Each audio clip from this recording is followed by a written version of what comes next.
Wrestling fans, are you ready? For the thousands in attendance and the millions watching around the world, let's get ready to rumble!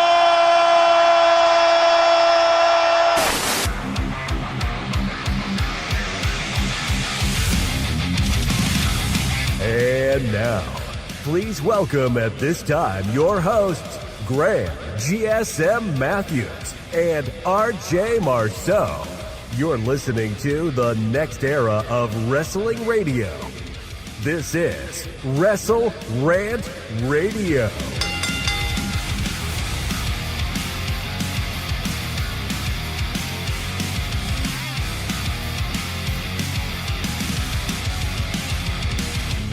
What's going on, guys? We are closing out the month of April here on WrestleRant Radio. April 30th, 2026. First month, or the first day of May, in the month of May. Tomorrow, coming up on May 1st, 2026. We still have a lot more to wrap up from the month of April here today on WrestleRant Radio, talking about quite a few things.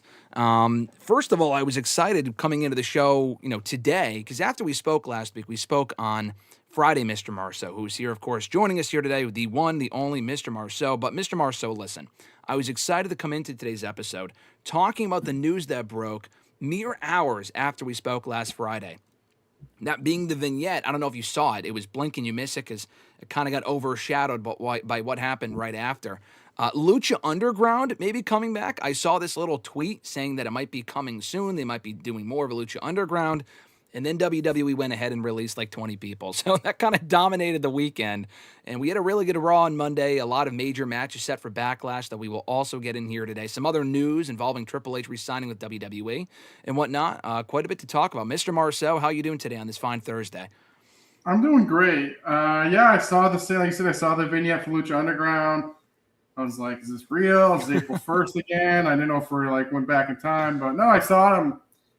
I'm skeptical. I mean, obviously, who knows what's going to happen? But no, it was like you said. Like that was kind of like the headline, and then I got the GSM text. We look out for some releases, and then that kind of took the rest of the night away. So yeah, we'll see what it means. Listen, I am skeptical as well. I saw that and got excited as someone that was an OG Lucha Underground mark, as were you. We were there for the Vampiro, I am your master days of Lucha from like 2014, 2015. So the match with Vampiro and Penta, from which I actually talked to Vampiro about a couple weeks ago, and he gave me some really cool insight on that match and how great it was. But that quickly got kind of forgotten about with the round of releases that we got last Friday that we will get to momentarily. A lot going on that we will also discuss here in a moment. But before we get going here, Mr. Marceau, with today's WrestleRant Radio, got to ask, and you can obviously give just the shorter version if you would like, but you have seen, I have not. I know, Nathaniel, shout out to you. You had asked in the chat, have you seen the Michael Jackson movie yet? You have not seen the Michael Jackson movie, correct? I have not. I've heard decent things from people. Yeah, so have I. So I might see it at some point. So neither of us have seen that, but you have seen the Hogan doc that they released on Netflix about a week and a half ago, the Real American documentary. What were your thoughts on it? I think all in all, I thought it was pretty good. I mean, the problem with someone like Hogan, especially, or like some of the older guys, they've done so many freaking documentaries on these people, or so many retro, like, at this point, besides like the early day, I guess like his early stuff, like with Memphis and even Florida, like I kind of knew of it. I guess we got a little like tutorial, a little like education there, but like from AWA on, I kind of knew most of that stuff. So like that was whatever. We run through the WWE, right into WCW. Eric Bischoff does, great that NWO was again, like he's never told you that before. Yeah. They kind of get more like the post-wrestling stuff. I feel like it's stuff like, obviously it was like in the tabloids or in the headlines. So it's like, wasn't like earth-shattering, like all that stuff I kind of already knew, like him and Linda after Hogan Knows Best got divorced and, the Gawker shit and all that stuff. So I thought overall it was pretty good.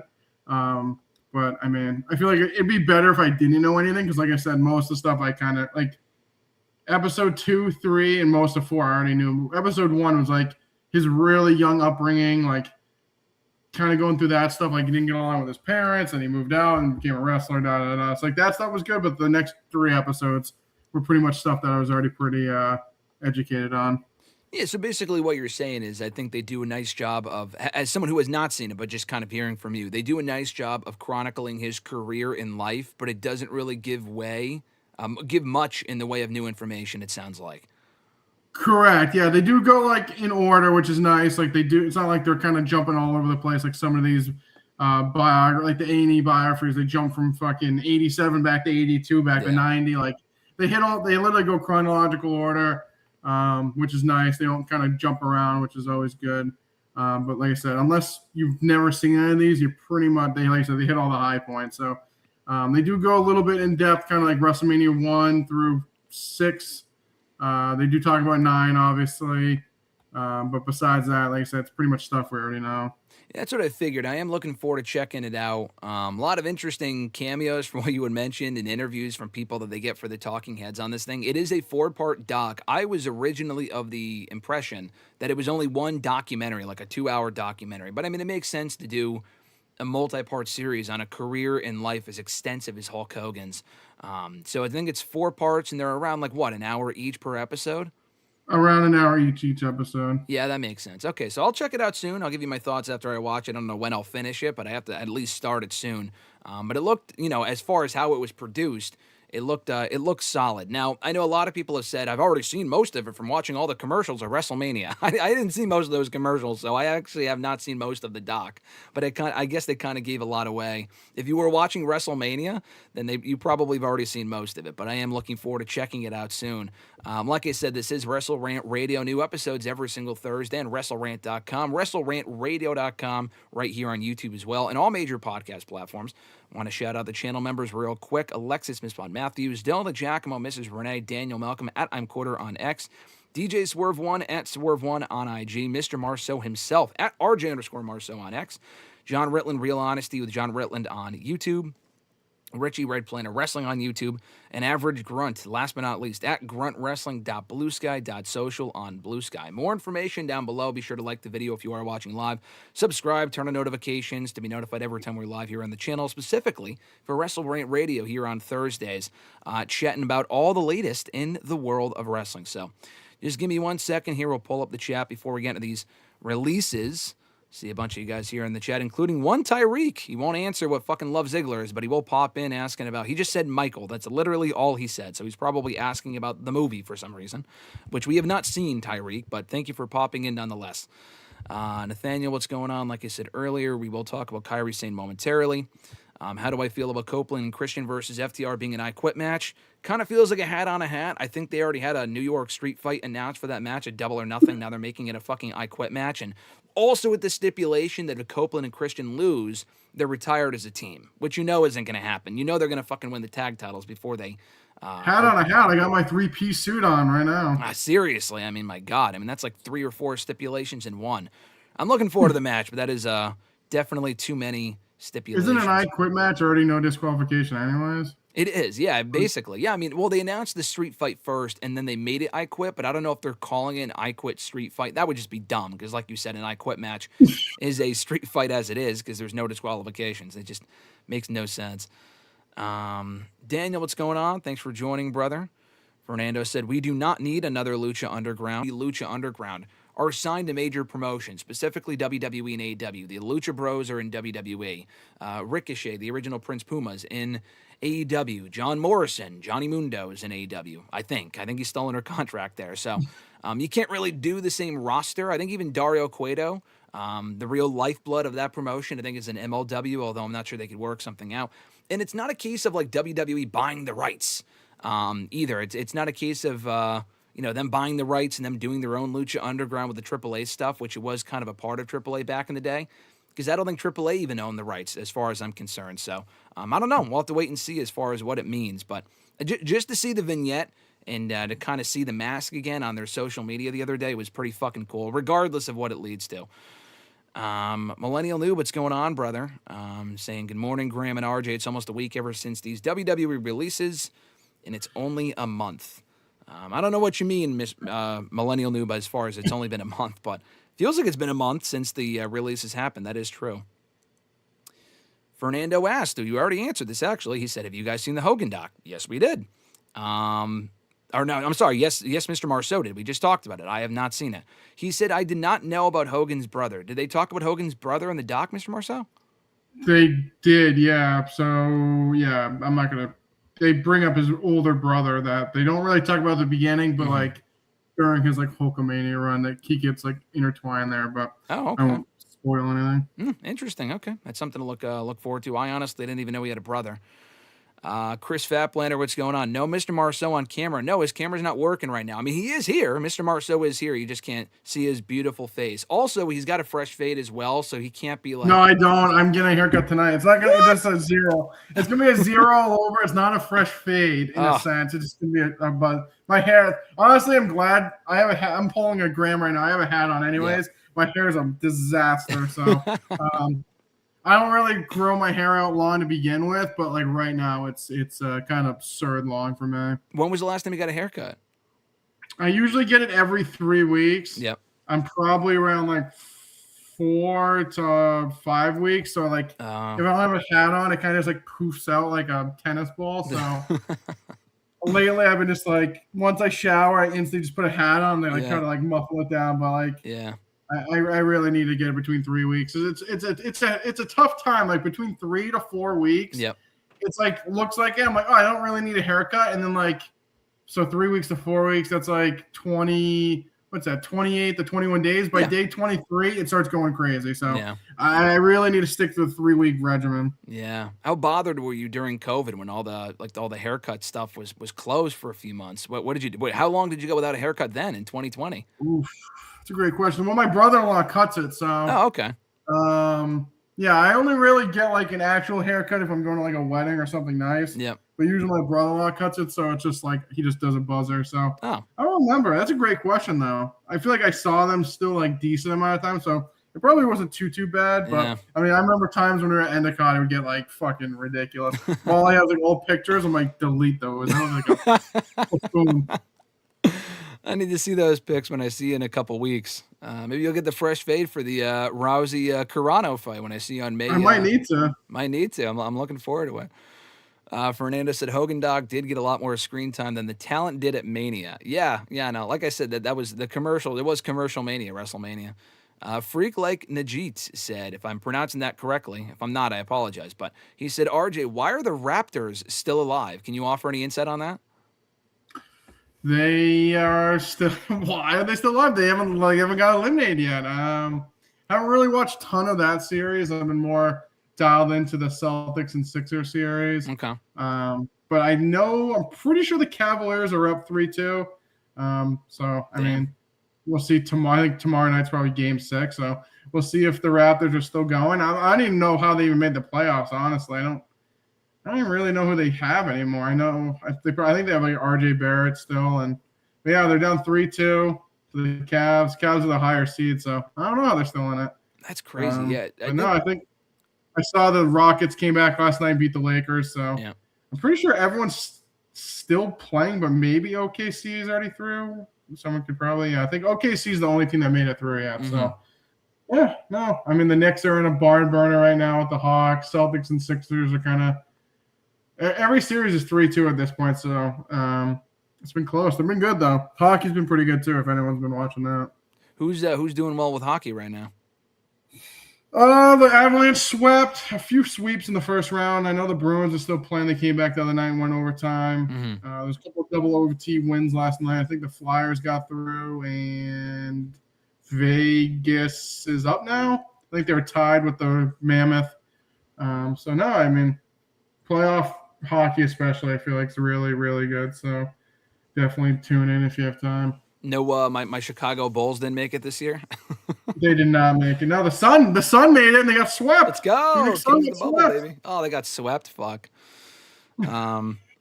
Freak said Spurs made it through as well. Spurs did make it through as well. So Daniel just said we've put BTA on the Hawks last 2 games, and we ended tonight. I think he's a Knicks fan. Is that what he's talking about? Yeah, he said BTA. I'm assuming it's belt to ass. That's like a saying. Yeah, so I mean, the Knicks should have swept the Hawks. The Hawks aren't that good, so we'll have to see. We'll have to see tonight. I question if he's a Knicks fan. His profile picture is a Knicks profile picture. That makes sense. But he had said I didn't even register that. I think he's a Knicks fan. It's like Knicks' biggest fan is his profile. No, it's like his fucking username. I knew that. I don't know. I just can't read for some reason today. Hopefully he's not insufferable like the rest of the Knicks fans. Randy Cruz, he works with the Knicks actually, so he's not insufferable. Randy Cruz is a big Knicks guy. He a big Knicks guy. Daniel said the other day on hashtag, he had said, I don't know if this is true because you said they're doing well, but he said, oh, it's the playoff season. That means James Harden's going to choke. But you just said they're up 3-2, the Cavs.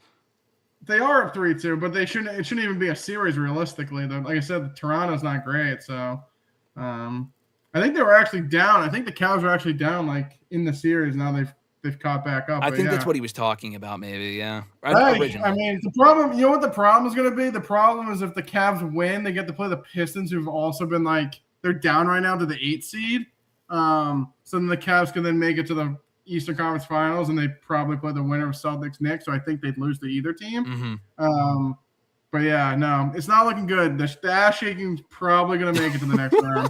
And if they play the Magic, they'll probably make it to the finals. So it's not looking good for me. I was going to say, how far does it go with Harden in the finals and probably winning the championship? A lot of ass shaking. They're not going to win like I said, they're not going to make it out of the Eastern Conference. So like whatever. But watch out East. I don't know. I'm a little worried, honestly. So we'll see what happens. I will be following very closely for Harden and the Cavs just to see if they win or not. And listen, I'm a documented Bulls fan. I'm a documented not Knicks fan. Maybe I should be. Documented Phoenix Suns fan, obviously, but I might have to become a Cavs fan now that Harden's on the team and hopefully going to take him to the title. So we shall soon see. But we got to get to these releases before we go any further with the basketball talk. If you guys have any more questions on that, be sure to let us know. We'll circle back in a little bit. Well, like I said, last Friday was quite the eventful day. Hours before SmackDown, it was released or revealed by Fightful, PW Insider. They were the ones that broke the news. WWE doesn't put up their article anymore on WWE.com announcing these releases. They used to, but they haven't done that since like 2020, 2021. But a whole bunch of releases were announced from WWE. And you kind of, unfortunately, I hate to say it, had to know this was coming. It's the post-annual WrestleMania spring cleaning. Budget cuts, guys. Come on. Yeah, exactly. Q2 budget cuts. You got to know it was coming. And they've done this under TKO, has WWE, for the last 3 years. They did it after WrestleMania 40, after WrestleMania 41. Last year, they let go Dakota Kai. Braun Strowman were among the notable names that were cut last year. Shayna Baszler. I said this on Twitter, and I stand by this. It's not like the most egregious round of releases I've ever seen, but it was one of the more disappointing rounds. And I'm not going to sit here and say, oh, they dropped the ball on literally every single person. They didn't. A lot of these people, most of these people are not surprising at all. Some are more disappointing for other reasons. But let me just run down the list real quick for those that either missed it. Refresh my memory. Yeah, so about 20 people were cut. These also include the notorious LFG releases that Bubba Ray Dudley told me that he would give no advice to, by the way.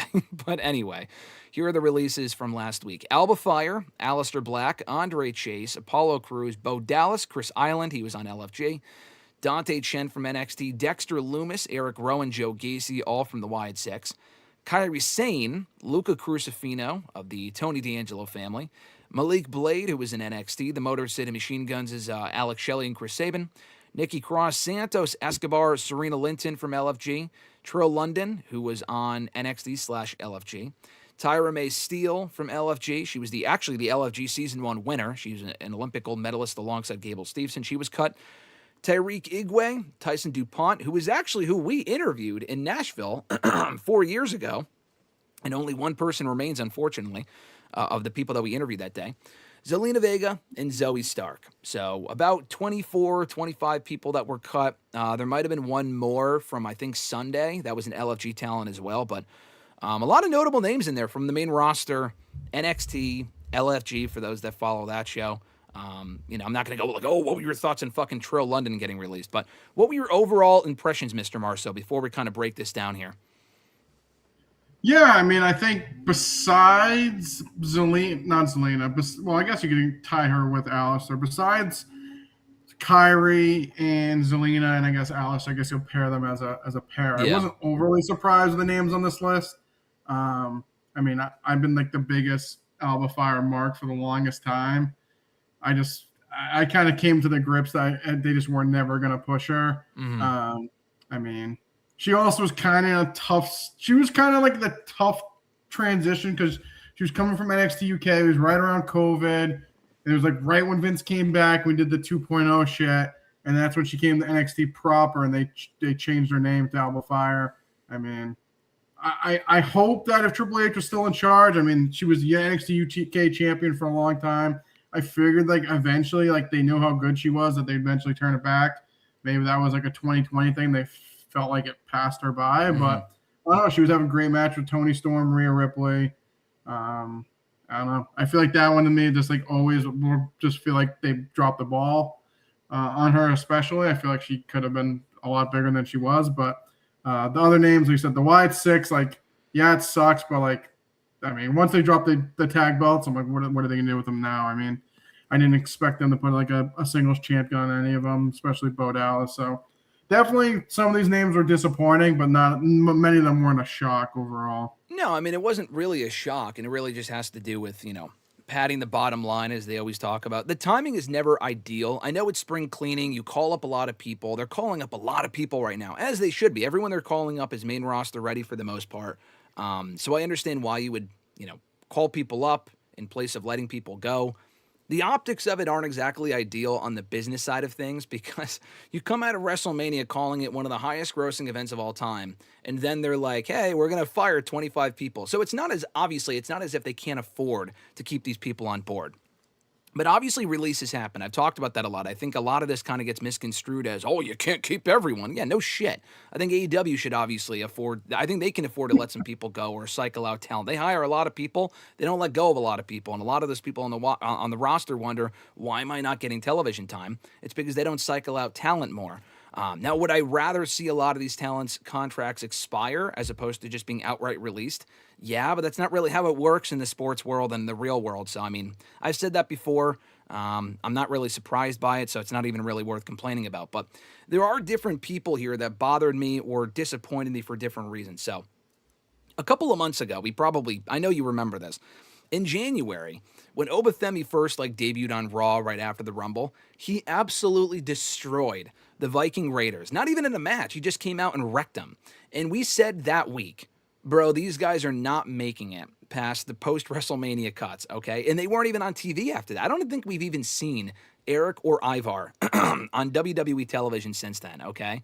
I think Ivar was on AAA recently, okay. But yeah, I could have sworn I saw something that he was on AAA recently. I did not know that. That would be a good use of them. But listen, I like the team. I'm not going to sit here and say this person should have been fired over that person. I don't want to see any of these people lose their jobs. I'm just saying I would love to know, and we're never going to know because they never offer any sort of reasoning for this stuff. Why let go of certain people and not others? So my question is, there are so many people currently in WWE because they have such a stacked roster. They have a really deep roster of talent on all their brands, really. There's a lot of people that are not on the show. Los Garza are barely on. We barely fucking see the Viking Raiders aside from, I guess, AAA. The Creed brothers, I couldn't even tell you the last televised match they had on Monday Night Raw. So I guess my question for you is, do you think that some of these people, not the NXT talent, but like the Wyatt Six, for example, who were regulars on television, were they the biggest act on the show? No, they've cooled off considerably in the last 2 years. But do you really, to save money, if that's what this is all about, are the Wyatt Six really getting paid that much more than some of these other people that are never on the show and they clearly have no plans for? I'm just curious what their justification is for letting go of people like that I feel would have more value in 2026, such as the Wyatt Six, who they devoted an entire fucking Halloween Horror Nights attraction to at Universal Studios last year, as opposed to some other people that aren't even on the show that they could afford to let go because they're not really going anywhere anyway. That's a great question. I mean, I think it's like you said, I think for me specifically, looking at the Wyatt Six as a whole, outside of them winning the tag championships which they just had, and then they just dropped them. I mean, besides that, I don't see them ever putting a belt on. I mean, Bo Dallas, Uncle Howdy, he is the head of the group. I don't see him ever winning a title at this point. So if they see them as, tag titles the most we're ever going to get out of them, when there's five members. I don't think Nikki Cross is ever going to win another women's championship. So you said, maybe compared to Los Garza or the other teams you name, like, could you see probably more longevity out of them? Yes, but I mean, I think those other two teams are kind of solidified. They are only tag team people, so not sure exactly what they're making. I know Los Garza has been in AAA. Like I said, I'm pretty sure I saw something that Ivar was recently in AAA as well. So I think like you mentioned before, you said WrestleMania, they made the most money, whatever. But I mean, when you're calling these other people up, I'm not sure, like, do they have like a main roster money kick in? So like, I mean, they're going to start, these people are calling up, I'm assuming making more money. It's not like Oba's probably making NXT money getting called up to the main roster. So yeah, for them, like, yeah, I know the money's, they're not losing any money, but there's probably some budget, like we say this every, there's probably some budget they want to stay in. So they do have to let some talent go. But like you said, I feel like with the Wyatt specifically, it didn't overly shock me because I think they were kind of pigeonholed in this. I don't know even know if I want to say like a tribute act or whatever, but like that's pretty much what they were for Bray Wyatt. Like they were just kind of there. They weren't really ever going to become a certain level. They fucking feuded with the MFTs for like 6 months, for Christ's sakes, and never really went anywhere. Then they all get released. So definitely, like I said, definitely don't want to see anyone lose their job. But I mean, I just feel like they had them at a certain level, and at this point, they're like, why keep them if we're not going to do anything more with them? Yeah, I mean, listen, I'm not going to lie to you. They had a ceiling. I mean, it was a supernatural act. That stuff kind of rarely works out in WWE anyway. I thought they had an amazing debut 2 years ago. I thought that whole thing was perfectly executed. The booking didn't really help overall, but I mean, to be fair, several members, if not one of them, I don't really know why they took them off television altogether, but there were a few different points for the last 2 years where certain members were hurt, so they disappeared for months on end. Again, like I said, unless it was Uncle Howdy who was hurt, which may have been the case, but he never really fucking wrestled, so I'm not really sure how he could have been hurt. Why they took them off TV for so long? Because they were on TV pretty consistently in 2024 after they debuted, and then one of them got hurt. They were feuding with the Final Testament, who they lost to, and then they fired that whole group too. They were off the show for like 6 months, and then they came back, and they kind of cooled off because they lost a lot of that momentum, but they did win the tag titles. I guess, like I said, my thing is, there's a lot of people on these shows that are not over. You can make that case for Motor City Machine Guns. They weren't really over, and so I kind of get it to a certain extent. I'll go back to them in a minute. But with the Wyatt Six, before this whole MFT thing started, they were over. Excuse me, I literally even tweeted, when they faced the MFTs on the SmackDown before Mania, I watched SmackDown Live shockingly that night. For the first time in like a decade. And I was like, man, that reaction was tepid. Like, Vegas did not give a shit about the Wyatts when they came out, which surprised me because they were over prior to this feud. But that feud went on for so fucking long. People just stopped caring. And I don't really think that was enough of a reason to let them go. I guess just my other thing is, which ties into other people on this list, like a lot of these other people were tied into consistent storylines on the show, such as, Kairi Sane, Aleister Black. They were regulars on television. So I guess my other question is, not an overall thing, because these were only some people out of the entire roster that they have, but like, why invest in certain stories and characters if you're just going to fucking up and fire them? It's not as if some of these stories weren't working. The MFTs thing wasn't working, but you didn't fire any of the fucking MFTs. It was just only the Wyatt Six who they got rid of. Aleister Black was on the show almost every week. The guy beat Randy Orton 2 months ago, and he was going to reportedly be factored into the WrestleMania Night 1 main event with Orton and Cody before they went with Pat McAfee, so he went from that to getting fired, which is wild to me. And the Kairi Sane thing, I'm not going to sit here and tell you Kairi was ever going to be a WWE Women's Champion. Probably not. A mid-card champion? Yeah, absolutely. She's super talented. But prior to this whole Asuka Io story, she wasn't really doing shit. She was a supporting player in the Damage Control faction. Again, it's different complaints for different people. But like with Kairi, at least finish the story. Just have her get attacked by Asuka. Just to release her out of nowhere, I just think that's bullshit. I guess she had said she wanted to go back to Japan. I know she had wanted to go back to Japan, and people are kind of running with that. Oh, that's why they let her go. Okay, I don't think she wanted to get fired. I mean, could they have not finished her out first and then let her go back to Japan? That's what happened the last time. Vince McMahon let her go back to Japan. They let her out of her deal, and they had her get attacked by Bayley, I think, backstage, and then they wrote her off. Why not do something similar here, I guess, is my question to you. No, I think there could have been an easier, like, especially her specifically. She was intertwined in a feud. Or kind of like, yeah, I guess there's a few. I mean, obviously they both were kind of Io kind of had like her hand in two different things at the time, but like I totally get what you're saying. But no, I get I get your point that like if they're going to get rid of her, why not just have Asuka beat her up and then lead to Asuka turn, like obviously her getting released.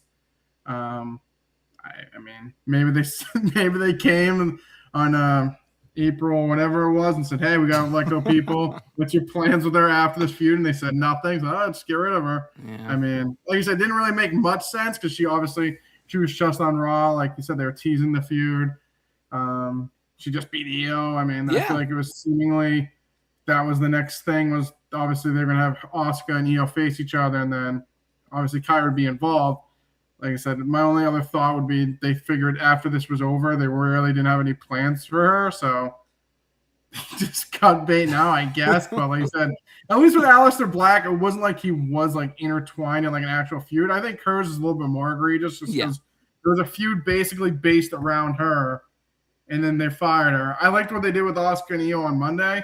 I feel like that kind of helped a little bit, but like I don't know. Like I said, she was in like the feud was based around her, and then they got rid of her. Like, okay, I guess like the seeds were planted, but I think there should have been some kind of payoff, or like you said, at least if they're gonna go that far and release her, like I said, maybe Asuka beats her up, and then like we kind of like feel it from there, and then buy Kairi. But I guess realistically, at the end of the day, if they did that and they fired her, people would have still been upset. So no, honestly, people would have been still upset, and I would have been like, man, that's crazy. Like I think you could have, like Dakota Kai, for example. I think they could have utilized her in the mid card. I was disappointed by that last year, but we weren't. I don't know. I just that was different. Like people weren't chanting, "We want Dakota" after she got released. There were "We want Kairi" chants on Monday's Raw.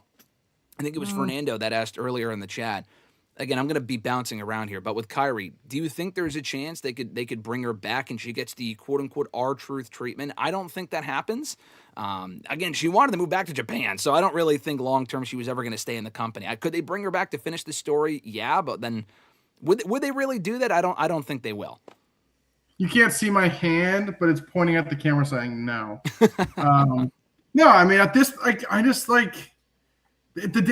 don't know why people are like all so obsessed. Like, oh, you got to bring her back to get the payoff. Like, they made a decision. Why would they just go back? Like, they know people are going to be pissed. Like, they're not stupid. Yeah. They know people are going to be mad. So, like, why would they just renege on what they just did? Even with the R-Truth stuff, people bitch. What's he doing? He's fucking on a throwaway tag team with Damian Priest, a tag team champion. No one gives two shits about. I mean, yes, they caved in but like they gave you like the tease. Oh, he's gonna go back to Ron Killings. Guess what? He's back doing the same shit they was doing before. You should have just kept them gone at that point. Like looking like how was that a smart? Like I'm not a business person, but looking at it business wise, how was that a smart decision? You brought him back. I could only imagine what they paid him, and he went on to do jack shit of nothing. And I know it's their booking, but like should have at that point just kept them fired. I think it's just the optics of a lot of this sort of stuff, like with R-Truth when they brought him back. Oh, they're the good guys. They saved the day. It's like, but you created this mess in the first place by firing him. So either don't fire him or don't bring him back. You know, I mean, they're not thinking long term. I think they're thinking, hey, we're great. It's like with the Rock thing a couple years ago. Hey, you know, they saved the road to WrestleMania. Well, you were the ones that fucked it up in the first place by getting Rock involved. Does that make sense? Yeah, it makes sense. But I just like. I feel like you can't just keep bringing people back because then if every time they release someone, people chant and complain, they're gonna just have to keep bringing them back. So, I mean, like I said, at this point, I don't think they plan on her going. And after this feud, I don't think they had any set plans for her because I assume Io would go on her separate way, Asuka would go on her separate way, and then Kairi's just there. They weren't doing anything with her before. I mean, it is what it is. I mean, they've really never done anything with her besides the Kabuki Warriors. It's not like she's ever had a singles run on the main roster, or like done anything of note. So I assume they figured once this is over, we're not pushing her on her own. There's no Kabuki Warriors because her and Asuka are going to break up. So what do you do with her now? Yeah, no, I mean, that's realistically, you know, speaking as far as Kairi Sane and what they could have done with her and how much further she could have gone on her own. They have the 2 women's mid-card titles now. So I think if the conversation is, could they have done more with her? Yes. If they bring her back tomorrow, will they do more with her? If the answer is no, and you just want her employed, again, if she's making money, I guess it's not up to me. I mean, good for her, I guess, but if she's not going to go any further than where she was before, then don't bother. Like, I'd rather just see her go somewhere else and go higher up on the ceiling or whatever. That was the same issue that I had with the Motor City Machine Guns. If they were to stay, were they really going to do much more with them? No, realistically speaking, I'm not shocked they got fired. They really have not done much in the last 6 to 8 months.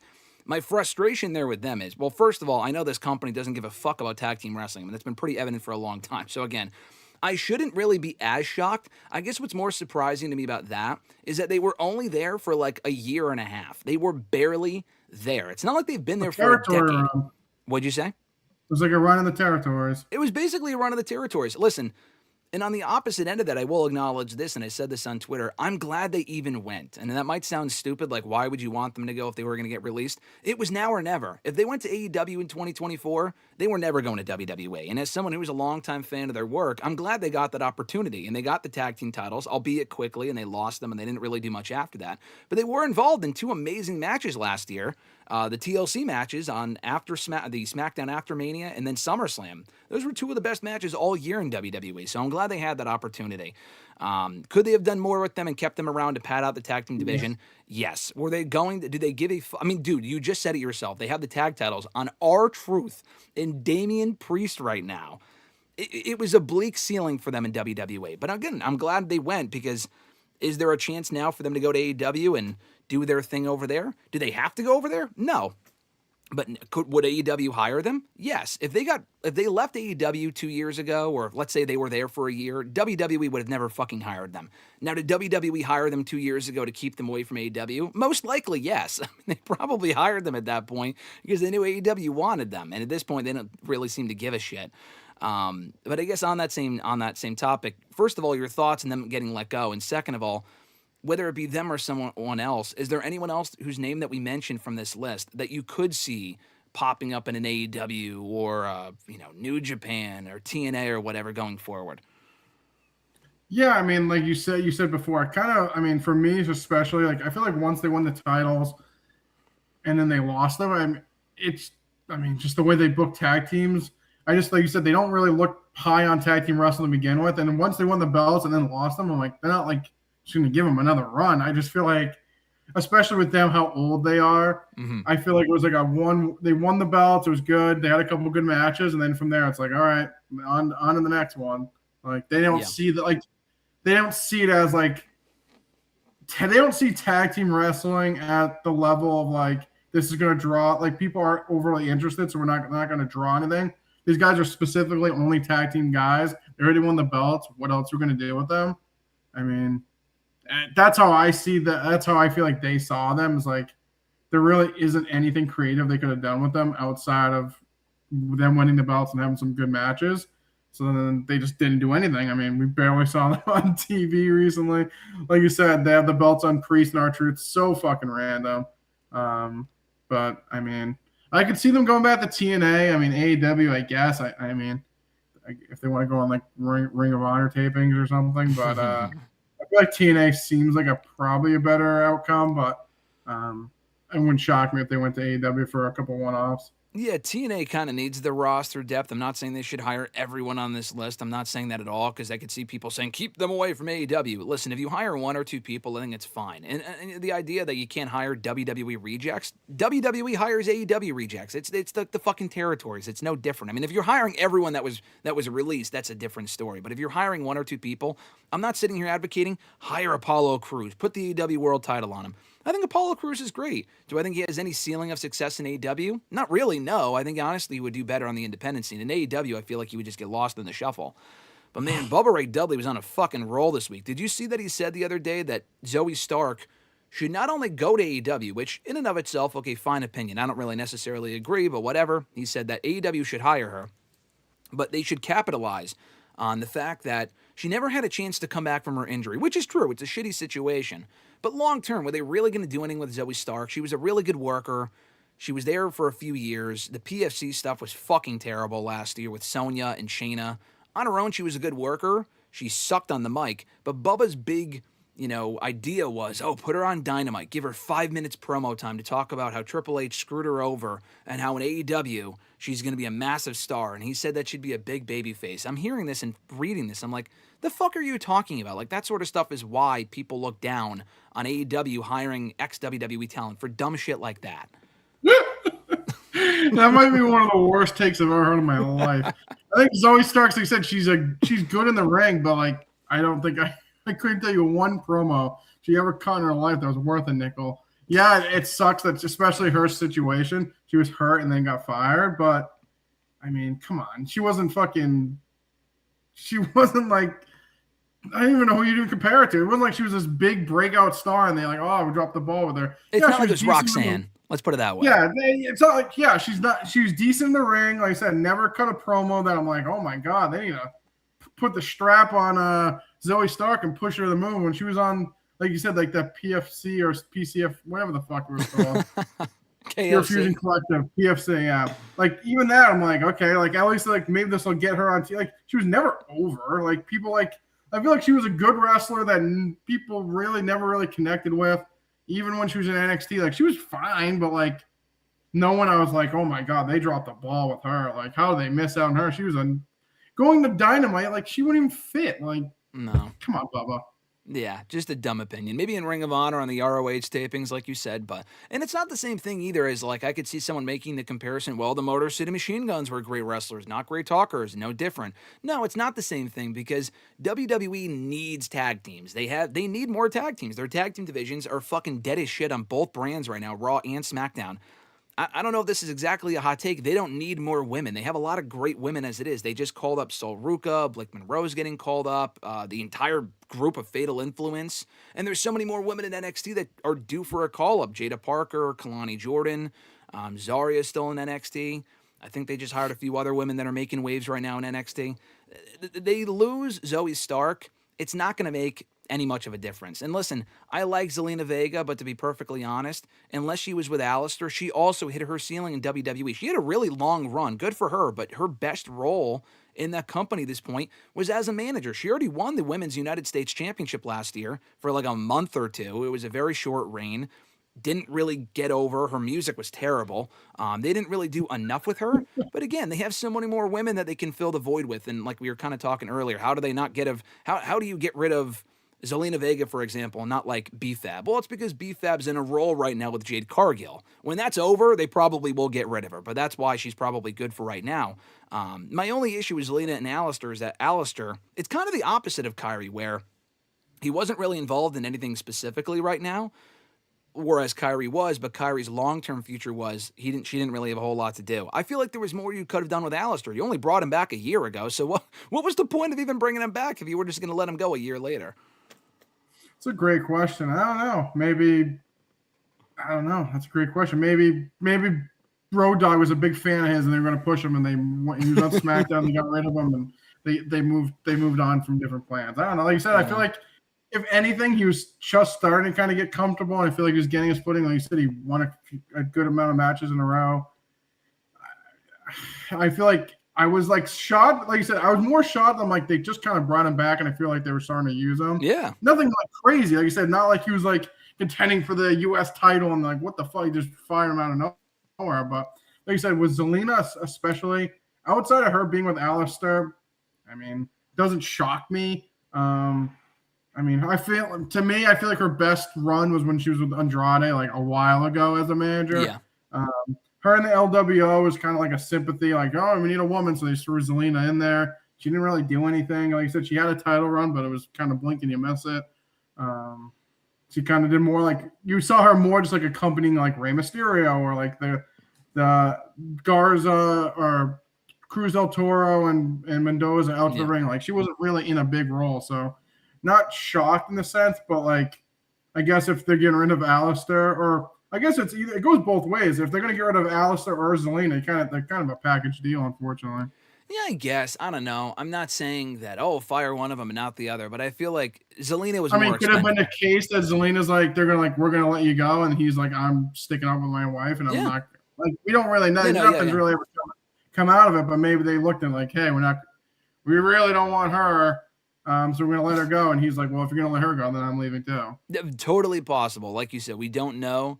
I feel like she would have said that when she was on Twitch last week talking about it, and she was complaining about Fightful and Sean breaking the news before she had a chance to talk about it, which was just dumb, by the way, because it's like, I mean, not on his end. I'm talking about on her end. I mean, listen, she just lost her job. I get it. But just to clear this up, because people asked me about it, I don't really think it's that big of a deal, because it's like, are you going to wait until every wrestler is going to announce it on their own? Some of these people aren't even on social media. Like, they're not going to announce it. Like, that's ridiculous. He's just fucking reporting the releases. Like, did the Red Sox manager, did they wait until he posted about it on his own Instagram before they announced his release as the coach? Like, fucking no. Like, come on. No, but like, did they have like a good report before? Like, I guess my thing is like, did they have a good report before, and she thought he'd give her the platform to like talk on her? I mean, you're saying, you made that specific analogy, but like, there's clearly some reporters that are tighter with like the manager or team, and they'll kind of give them a little bit more grace and kind of like either downplay it or kind of like you said, maybe they won't break the news, but like they'll give them, since there's a good report, like they won't actually talk on it. Mm-hmm. I don't know. Like, I guess that's my thing. Like, maybe she thought they had a good off-camera relationship. Like, maybe they I don't know what it was, but like that was my thought process. Like you said, I don't think he was like, she was like, why did you not wait? Like, obviously he's a reporter, he's going to do that, but maybe there was some kind of, they have a good report, so she was thought like, hey, maybe he'll give me the benefit of the doubt to break it on my own instead of him reporting it. Yeah, so I mean, if this was when she got released, because she's already been released, obviously. We knew that from 2020 to the whole Twitch thing. I mentioned Twitch. She got fired for that in late 2020. That would make more sense to me, because if it was just her and it was her own situation, I kind of get it. But like 20 people got cut, including your husband. It's not as if, and people kind of misconstrue this as, oh, how did he announce it before she even knew? That's not the case. She obviously fucking knew. Like, he reported it hours after she found it. I texted you at whatever time, and and it was like around the time that just talking about when she was going to get released, and we were talking about it before she even made a public comment about it. Like, it was already public at that point. But anyway, I think Sean had even said in the tweet, and I know this is a fact because I don't really know why she said this to me at the time. I interviewed her a few years ago, and she just a quick story. She had said she had recognized me for some reason. I only met her once before that, so I'm like, I don't really think you recognize me. And I'm thinking, hopefully it's not for a bad reason. She goes, no, I don't think so. I don't really get I wouldn't recognize you for a bad reason. I said, okay, thanks. And then she goes, yeah, you're not Sean. I fucking hate that guy. I'm like, where the fuck did that come from? This is like 2 or 3 years ago. So she never liked him, and Sean even said that on Twitter the other day. So, I understand why she's upset over being fired, but like, why don't you get mad at the company for letting you go and not the reporter for like, I don't know. I just think that was dumb. That's just my 2 cents on it. But yeah, I don't know. With Black, I just would have done more with him personally. I would have just left that one as it is, but I don't really know. And then last one here, Santos Escobar is just a funny case, man. This is just, I mean, I feel really bad because he's hurt and the guy had talent, but like, he was a free agent late last year. And the talk was he was probably going to go to AEW or CMLL, whatever. And then WWE, he re-signed with them. I'm like, oh, okay, that was kind of weird. And I guess they offered him likely creative assurance because his whole thing is, well, I'm not on TV. And then they probably promised him TV time, which he never got. He never resurfaced on Raw or SmackDown. Which he never got. Which he never got. They just threw him in AAA, which I'm like, okay, I guess.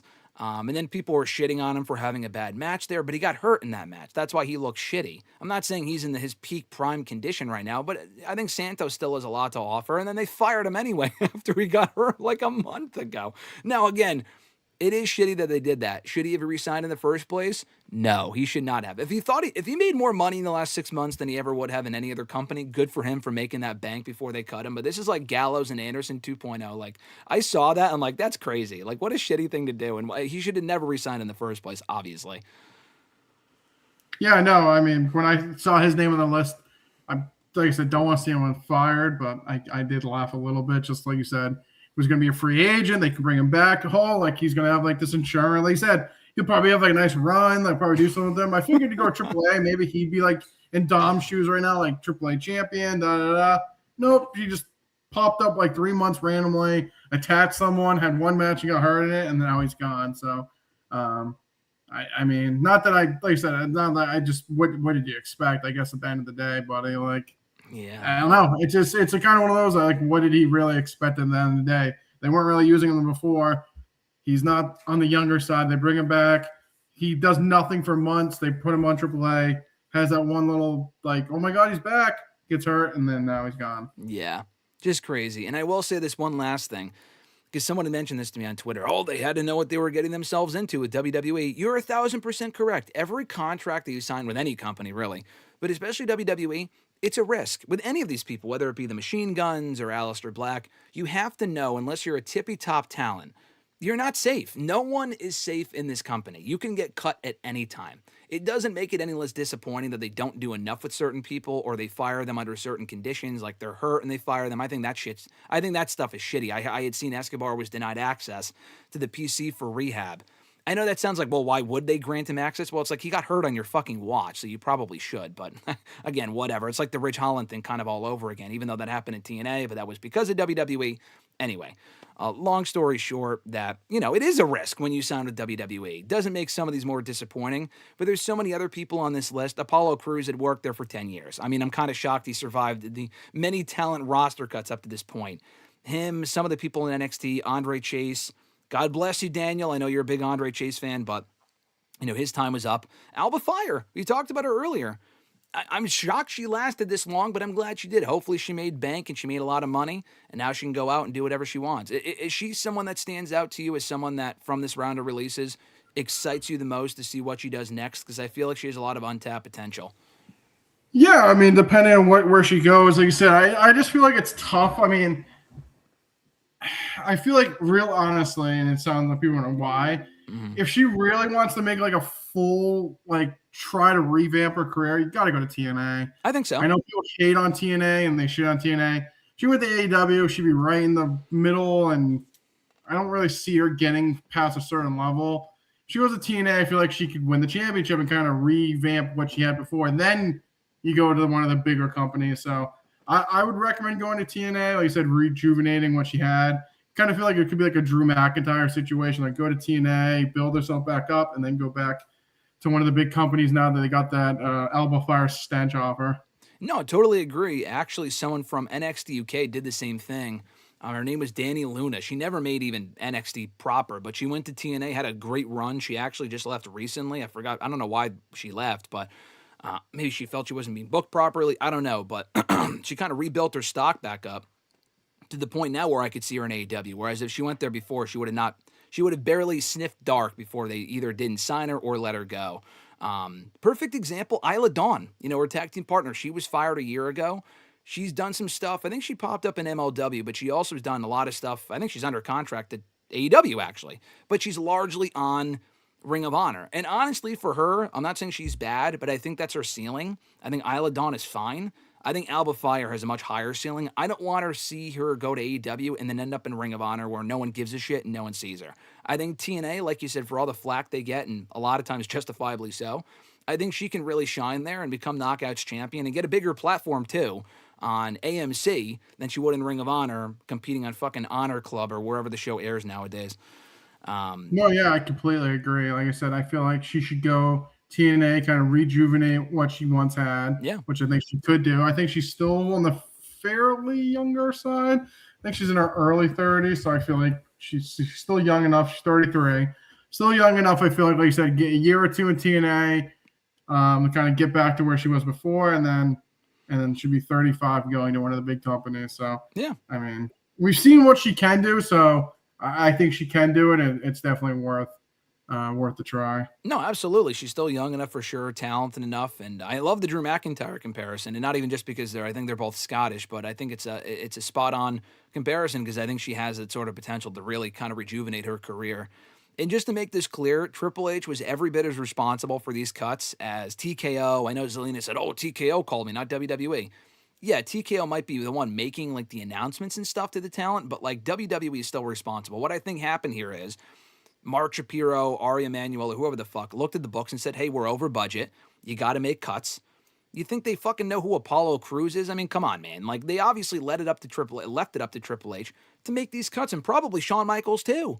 I don't think Triple H pays attention to what's going on in NXT, so he probably asked Shawn, hey, who on your roster can you let go of? And they made the cuts. So let's you got to give Triple H the blame. As much as we did Vince back in the day, Triple H is every bit as to blame as well. No, there's no such thing anymore as Triple H guys or girls. They can get rid of anyone they want at this point. But Triple H did re-sign with WWE earlier this week. That was announced at their little town hall meeting, that he signed some sort of contract extension. I think is the chief content officer or whatever that his title is in WWE, not necessarily as an on-screen talent. But honestly, I see something like that. That's nice. But I'm going to say the same thing I said on Twitter a few days ago. No one is safe. If TKO sees Triple H as the scapegoat, and they're in a fine spot right now, we've talked about this before. For as much as people shit on the WWE product, first of all, I still think it's better now than it was 5-10 years ago, by and large, in my personal opinion. And second of all, they're still making a lot of money, so there is no real reason for them to make any drastic changes. It will get to a point where they might see Triple H as like, oh, people are shitting on the creative, we're going to get rid of you. I don't really think him signing a contract makes that much of a difference. Would you agree with that, or do you see that as this means they're locked in for Triple H or with Triple H in that role for the foreseeable future? I mean, I would say for the foreseeable future, depending on how long your foreseeable future is. I mean, yeah. I think re-signing, I would say, probably gives them at least a year or two. Like you said, I think overall, I think the product's a lot better than it is now. The people that want Vince back and, oh my God, it's so bad. Like, you just must not have watched the product before because it was fucking terrible. I mean, it was just really, really bad. But like you said, like people are shitting on, obviously after WrestleMania, everything happens.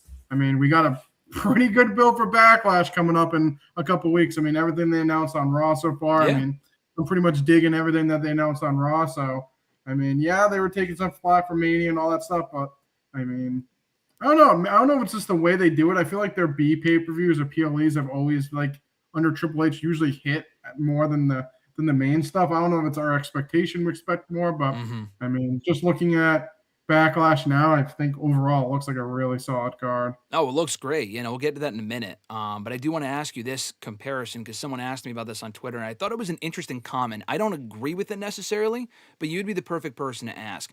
So I made that comment about Triple H not really being safe, I don't think. I mean, yeah, he signed a contract. Do I think they would fire him next year? No. And also long-term, I'm not saying this is the case, but we've talked about it before.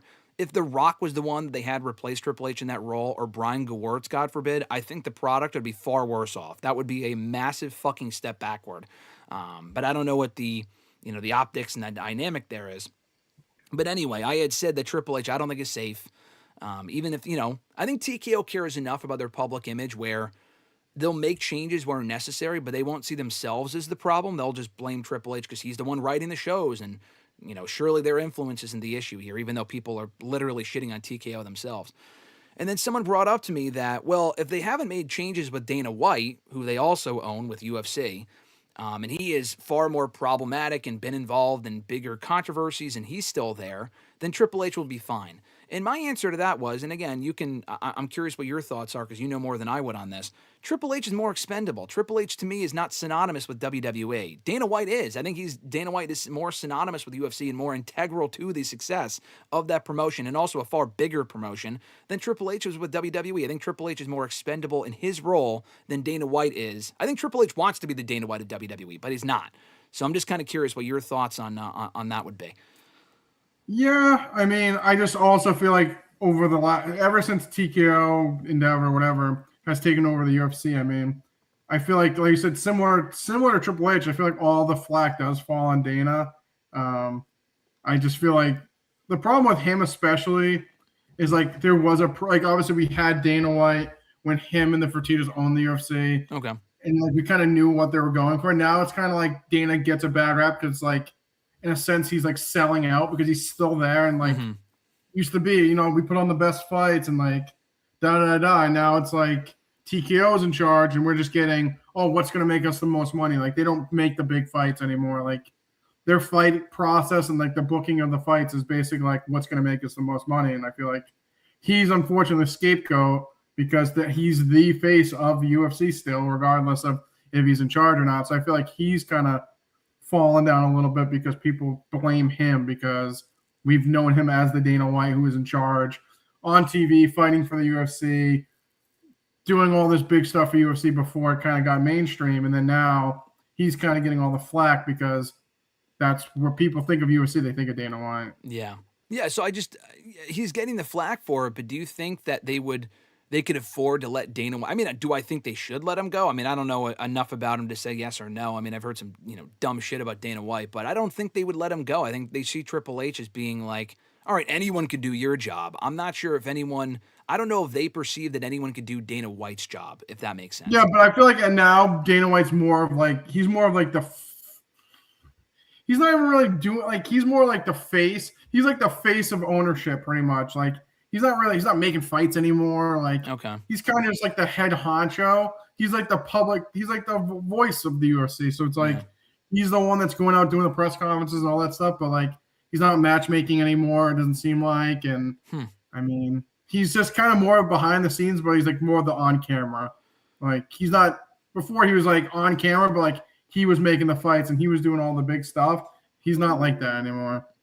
Yeah, well, I'm not saying if they got rid of Dana White, it would be better off or it would not be better off because, I don't know. I'm just saying I would think, in my own personal opinion, that TKO sees, yeah, you're right, he doesn't make those decisions according to what you just said, but they might see him as a higher priority because they think, oh, if we don't have Dana, then that UFC fan base is gone or we don't have that stability anymore. I don't even know if that's the case. I'm just saying I think they could see him in that role, whereas with Triple H, it's not like, oh, if we get rid of Triple H, we're going to lose a lot of goodwill with the fans. They might think it's a good thing that we replace him with someone else because people are mad at the creative. Because, I don't know, I just feel like it's two different things.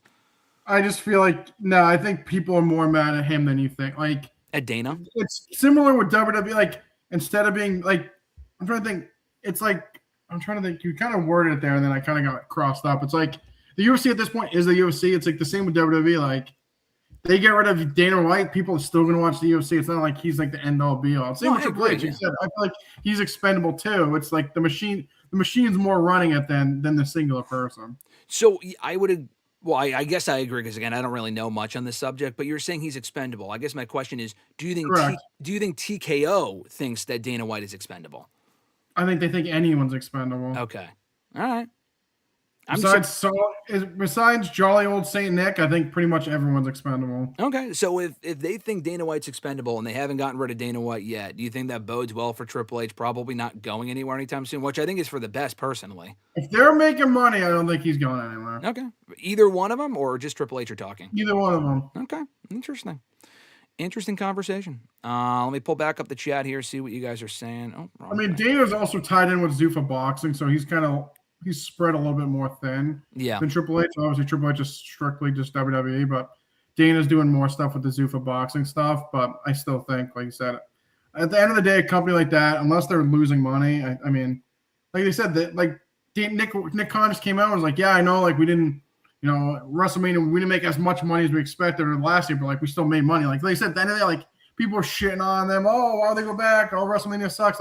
They still made money at the end of the day. To them, that's all they care about. No, that's all they care about. Until they see, we've talked about this a million times with whatever, but until they start to see a significant dip in quality, have they seen a dip in attendance and certain numbers and certain metrics compared to a year or two ago? Yeah, they have. But until it's significant enough, they're not going to make drastic changes, in my opinion, in any respect, whether it be creatively, like they're not going to lower the ticket sales enough, in my opinion, until they see that the attendance is down a lot. Like, it might be down a little bit, but I still think they put in, what were the numbers? 50 and 55,000 for Mania. I think that's lower than last year, but it's still decent enough to where they're like, you know what? We're not going to change the prices because we still made a fuck ton of money off of it.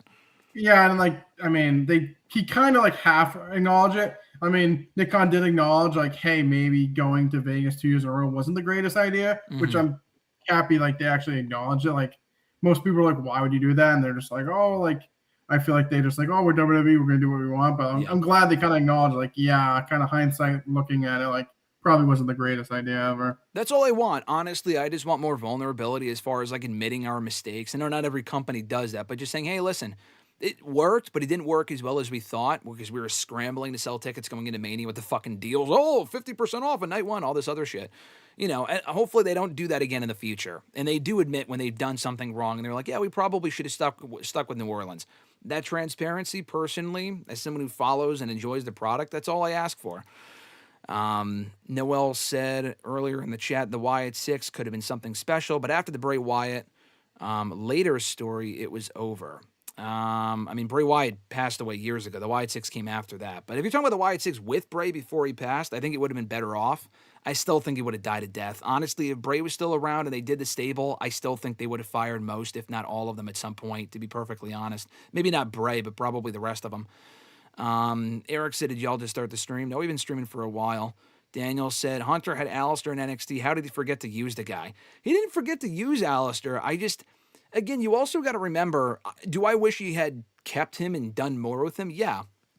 But we also have to remember, guys, that when he had Alistair 10 years ago in NXT, it was a much smaller talent pool. The roster now is so fucking big and it's so deep with a lot of talented people.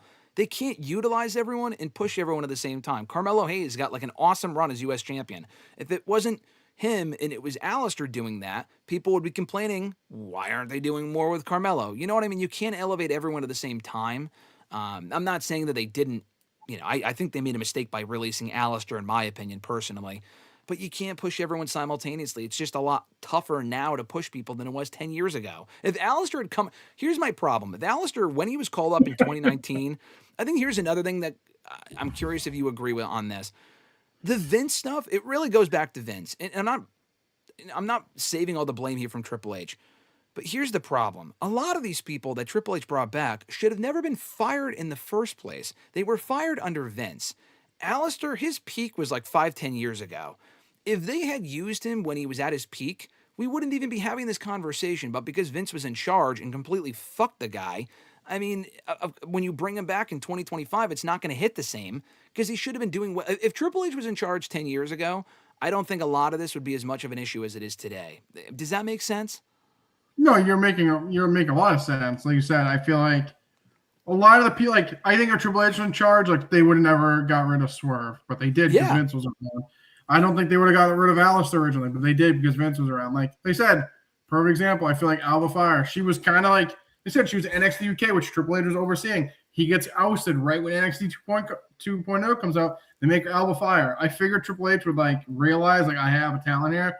Never came to fruition, but I mean, I feel like she would have probably had a better off. I mean, Toni Storm, same thing. Like she got brought. I mean, she was on the main roster. Yeah, she was jobbing out a little bit, but I mean, I think if she stayed, obviously now with Triple H in charge, I think she could be on like the Rhea Ripley level. Yeah. Obviously, she went to AEW and she's doing well for herself there, but I think she could also have been someone that stayed and could have seen better transition if Vince didn't come back. But yeah, Ricochet. I mean, even honestly, he's probably the best under Vince out of the people we've been naming. Yeah.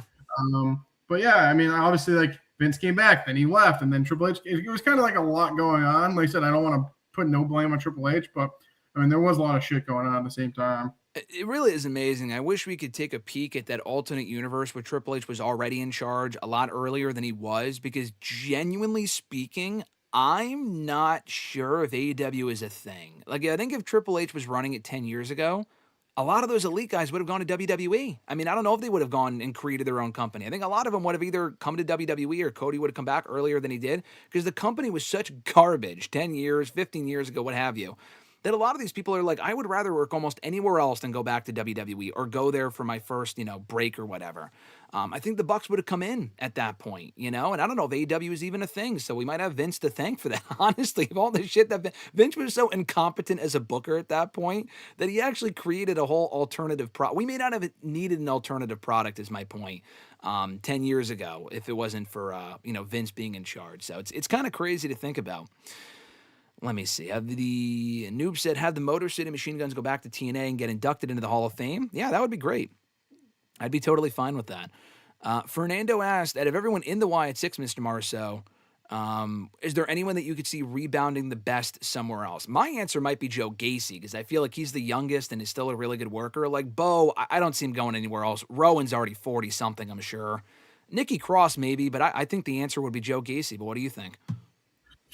It's a tough one. Yeah, I mean, besides, like I said, he's definitely the youngest. I mean, I don't really see much. I like Nikki Cross, but I feel like she's not going to, certain level. Bo Dallas, strictly WWE guy. I don't see him going anywhere. Yeah. Rowan, no, I don't see the same thing with him. Loomis, I know he was like in TNA before. I mean, I don't really see, like I said, if him and Gacy went somewhere as a team, then like kind of like an odd pairing team, like similar to what they're doing with the Wyatt Six, kind of be like kind of unhinged. Okay, yeah. I could probably see it, but besides him and Loomis, I feel like I don't really see much for any of them, unfortunately. Yeah, I mean, that would be cool if they. I mean, I talked about this with Alexis, who was obviously a massive Wyatt Six fan. If they kept the gimmick going, I mean, they can't call it the Wyatt Six. Bray Wyatt is the fucking WWE name, unfortunately. But maybe they could do something equally. I mean, I think the whole Wyatt thing, if you called it something different in TNA, I think would be cool. They're doing the Undead Realm stuff, right? I mean, it's not for everyone. It's a very supernatural, though. They have they brought back Allie in TNA, working with Rosemary. They were a thing like 10 years ago. They're doing that again. They actually just used Abyss in a TNA vignette a few weeks ago, which was cool to see. But, yeah, no, I think them and TNA would be cool if they were a group and they stuck together. Noob said keep or have Kairi Sane go to Marigold because they're running short on main event talent. Yeah, that would be cool. I think that's where Julia came from. Kairi Sane in AEW would be cool, but like, how much would she really do? You know, like she didn't go to AEW the last time when she was gone from WWE, so I don't really see it happening now personally. Daniel, well, the money question here: when do they release Matt Cardona again? Maybe next year after WrestleMania. I hate to say it because I love the guy, but like. Listen, if they're not doing much with him now, he's lucky he even escaped this round of releases. I mean, it would have been terrible, but how fucking funny would it have been if they just re-signed him in January, but they released him 3 months later? That would have been so fucking awful, but like I would not have been shocked because it's not like he's really done much since being back. Yeah, no, he hasn't done much, but with Chelsea and obviously his ties to Cody, True. I would have been really shocked if they got rid of him. I would have been shocked if they got rid of him this soon. I think they'll give him a longer leash and keep him around for at least another year. They might reassess after Mania next year after the Saudi cuts. After you'll work the Andre the Giant Memorial Battle Royal in Saudi on the SmackDown before, and they'll fire him the next week. Hate to say it, but that's just kind of the vibe I get right now. Let's see. Alexis joined in earlier. Eric said he's worried for Tatum. I don't think so. Tatum is really successful in TNA or NXT. I think she'll be perfectly fine. Thoughts on AJ Lee effectively retiring again? I don't know if she's retired. I know she kind of gave her send-off on Instagram, but I could see her being back at some point. Would you want Motor City Machine Guns in AEW? We talked about that earlier. Mr. Marceau said TNA would be the best landing spot. I think AEW would be sick just so they can win the tag titles over there too. But yeah, we'll see. And then last thing here from Eric, I'm just kind of skipping around. Why aren't they doing more with Liv? I don't know what kind of question that is. She's the fucking women's world champion. She just won. Liv Morgan? Liv Morgan. That's what he said. You're a world champion. I have a question for you, Mr. Marceau. Why aren't they doing more with Cody Rhodes? I mean, I don't know why they're not doing more with Roman Reigns, honestly. I mean, as a blue chipper. Liv more like you could say, I mean, oh my golly. If you said why aren't they doing more with Roxanne, okay, like she's doing stuff, but like maybe see her at a higher level. Okay, I get that. Liv Morgan, she's just won at WrestleMania. What do you? Yeah, okay. He did that. More. Her career compared to where she started is a quadrillion times better than anyone could ever thought of when she was in the Riot Squad. Pretty much, I mean, Ruby was obviously the head. She was kind of just there with Sarah Logan. Yeah. And she was doing the yo-yo shit in NXT, and we'd make fun of it. Yeah. She has come way further than she probably ever really belonged with how bad the booking was. The fact that someone's willing to do more with her, that is head-scratching, mind-boggling. Two things. Well, I mean, there's no sarcastic font, unfortunately, when you write stuff in the comments. But he did add after that just now. He said it was a joke, thankfully. So I wasn't sure. We do hear some egregious stuff in the comments, so it's hard to tell. Usually someone's usually. I think it's Fernando usually drops one kind of head-scratcher every week. So yeah, I think it's Nathaniel. Yeah. Yeah. Bless you, Nathaniel, but sometimes it's egregious. But and then second thing, I think it was 10 years ago this month that we went to the NXT Lowell House show. I think Liv Morgan was on that show doing the yo yo yo and with the fucking blue tongue or whatever with the jersey on. So bad. Yeah, it was bad, and she's really. I mean, honestly, she's one of their biggest stars that they have, male or female. She's doing a great job. But as we wind down here, Mr. Marceau, just a couple things from Raw, some quick notes on that. You mentioned Roxanne. That was one of the better parts of Raw on Monday. They actually teased her turning on Liv, and she was in her hometown. She got a great reaction. They were in Laredo, Texas. She won for her team. Amazing reaction. Great reaction. She was over like a star. She picked up the win for her team. I had to like rub my eyes a little bit. I'm like, is this real? Am I actually watching Monday Night Raw? Liv Morgan actually won a match for a change. But then they kind of teased a little tension there with Liv, and then Finn was like, hey, you can't trust them. I like this. We've been talking about this for a while, but they're actually doing it. Now, I guess my question is, well, first of all, your thoughts, but second of all, do they really wait to have her win Money in the Bank in September? I mean, that's 5 months away. Or do you kind of accelerate the process and turn her babyface before then? Yeah, I mean, it's a good question. Like you said, don't know. Like I said, do you accelerate it? I feel like you don't have to. I mean, we got something on Raw. Like you don't have to rush it. I don't know. It's probably, hey, glad I'm not booking it because I feel like you rush it and then people will be like, rush it. If you wait too long, you waited too long.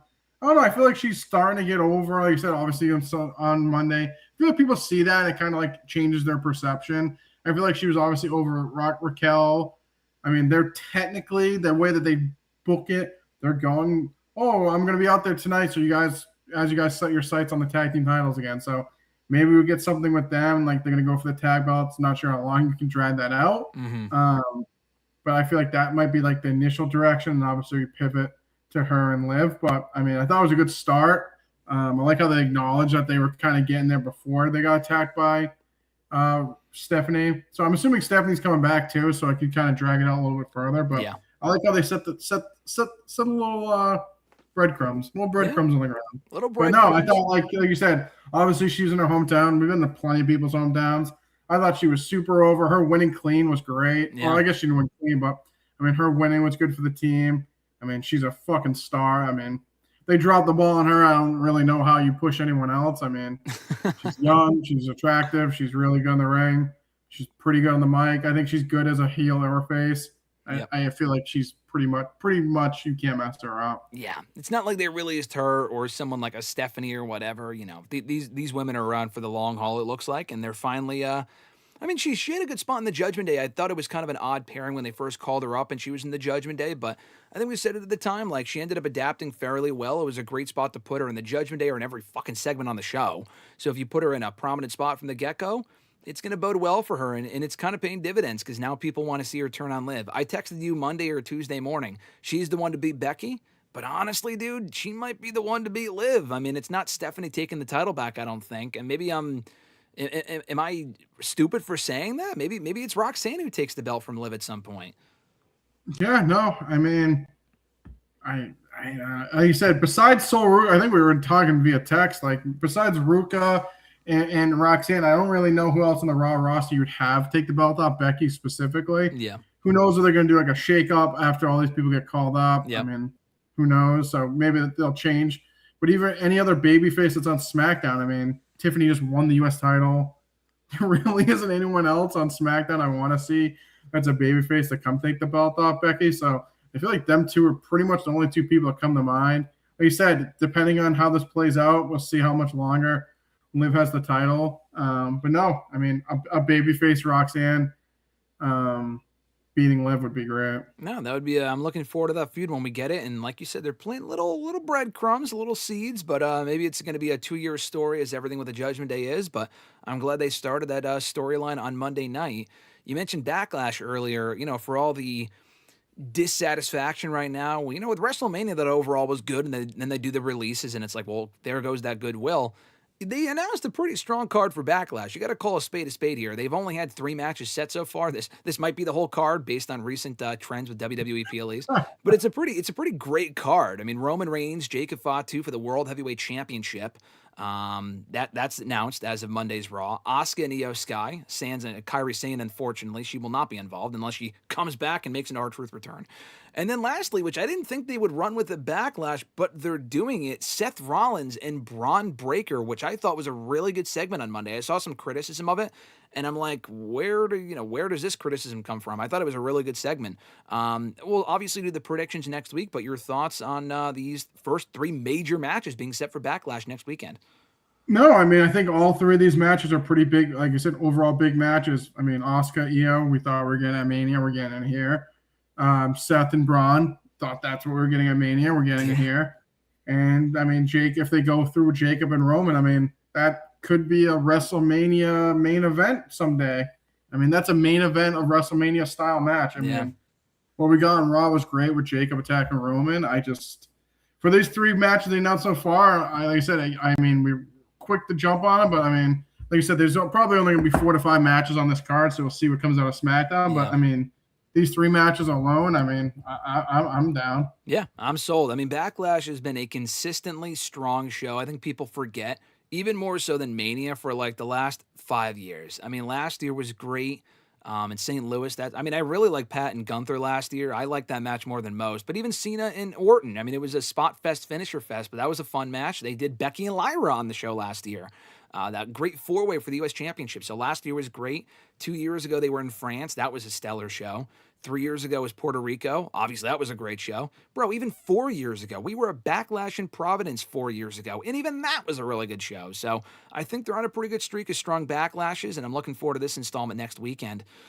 Nathaniel said earlier we could get Liv and Dom versus Roxanne and Finn. Yeah, no, I could see that one of these pay-per-views coming up. That's a pay-per-view worthy tag team match. And Eric also said, what about babyface Liv? Why doesn't anyone want Liv to go face? Well, in my own personal opinion, I thought they would bring her back as a face when she was gone late last year. But then she came back with the Judgment Day and realigned with Dom, and they kept her as a heel. So she will be a babyface, and she'll be a bigger babyface when she goes face than she was the last time.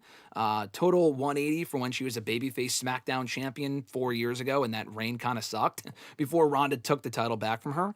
But I'm fine with Liv staying heel for right now because I think she plays that annoying bitch role very, very well. What about you?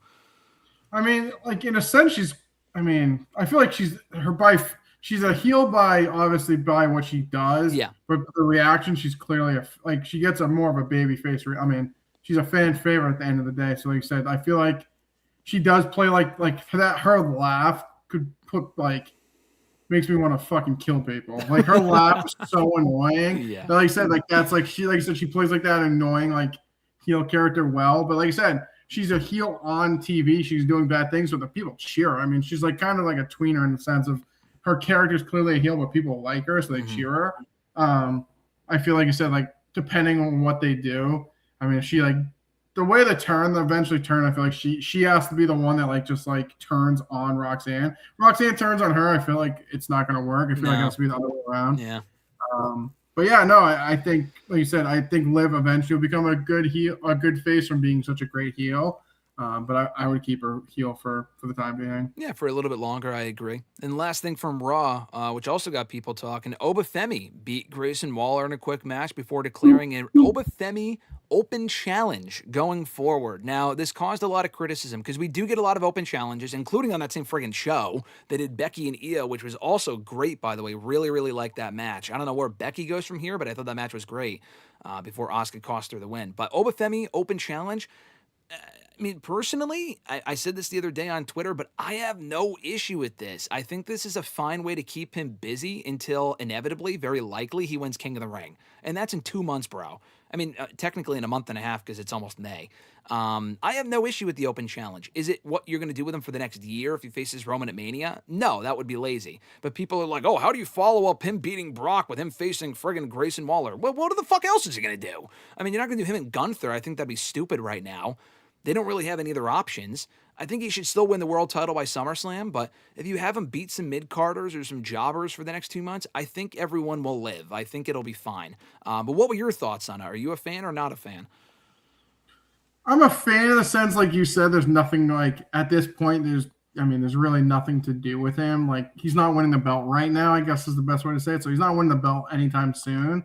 So what else are you really going to do with them? I hate the open challenge concept. I feel like it's just so lazy. Yeah, it is. Yeah. We have no actual creative, so you're going to put you in a random, like you said, you're going to put you in an open challenge and you're going to do it every week. So I don't love it for that aspect. But overall, what else are you going to do with the guy? Unless you're putting the belt instantly on him, there's nothing else. He's not winning a mid-card title. So like I said, maybe you just throw him through job guys or guys that are going to be Q3 budget cuts. I don't overly know, but yeah, no, I don't hate it. I think just putting him out there to kill people, I think the crowd at this point, he's so over with the live crowd, you just have to get him on Raw every week because people are going to cheer him every week. Yeah, no, I think so. And I like this. I think it's better than the alternative was, which Triple H has done quite a bit as well. They have this big moment and they kind of do the Tony Khan thing where it's like they follow up on it by not putting them on the show. And it's like, well, we'll take them off TV for a month or we'll do vignettes and stuff, which can be fine. But we already know all we need to know about Oba. Keep those hot reactions going. Keep him on the fucking show. And I think this is fine. People want to see him destroy dudes. It's kind of the Goldberg push, basically, from 97, 98. And Goldberg went on to win the world championship soon after. I think this can be no different. Nathaniel even said in the chat, maybe Femi beats Roman at SummerSlam. Either SummerSlam or Mania. We talked about it last week, but I think SummerSlam's the option. I think to wait until Mania would be dumb. Mania's in a year from now. What do you do with them over the next year that would keep him busy? He's not winning the IC title. I feel like that'd be a waste.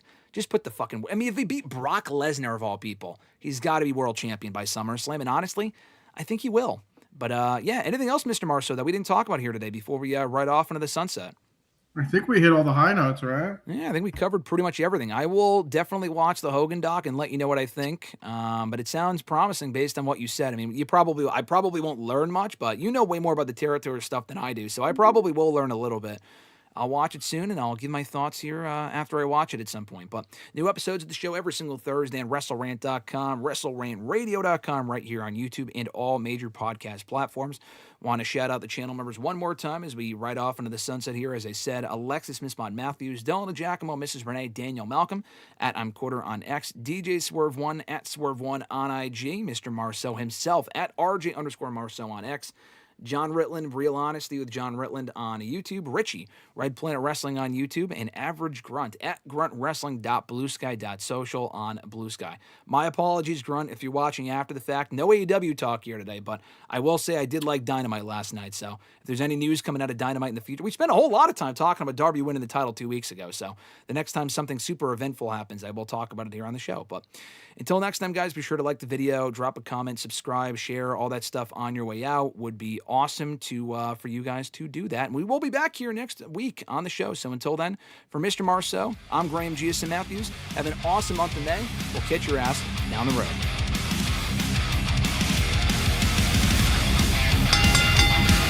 Join Graham GSM Matthews and RJ Marceau every Thursday as they run down their weekly wrestling rants, offer expert analysis, host exclusive interviews, and more. Subscribe today on all your favorite podcast platforms and never miss an episode of WrestleRant Radio.